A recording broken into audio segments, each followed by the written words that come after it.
Today, we will be learning how to take resting blood pressure. For most accurate measurements, we will have our patients refrain from ingesting any caffeine as well as from smoking cigarettes and nicotine for at least 30 minutes prior to testing. We have our patient sitting down for at least 5 minutes with their back supported, their feet flat on the ground, and their arms supported at heart level prior to the measurements.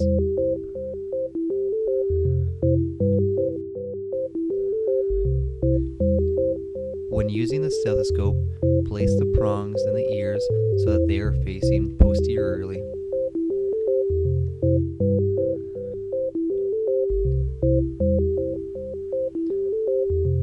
We then firmly wrap 80% of the bare arm with a cuff while aligning the cuff with the brachial artery as designated.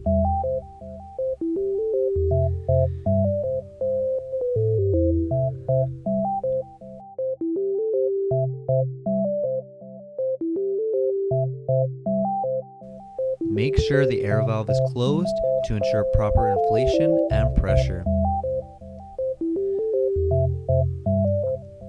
Begin inflating the cuff to 180 to 200 millimeters per mercury per second.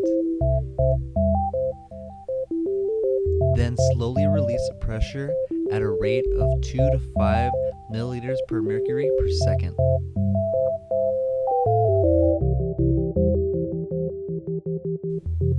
Systolic blood pressure is the first initial sound you hear, known as a first phase.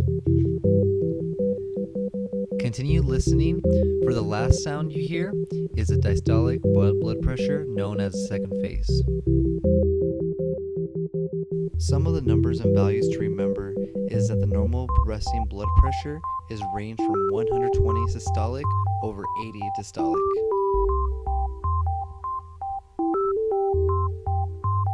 Pre-hypertension is systolic pressure being between 120 and 139 over a diastolic blood pressure of 80 through 89. Stage 1 hypertension is systolic blood pressure being between 140 and 159 over diastolic blood pressure being between 90 and 99. Finally, stage 2 hypertension is systolic blood pressure being greater than 160 over diastolic blood pressure being over 100. Antihypertensive drugs are recommended for those who fall in stage 1 and stage 2 hypertensive.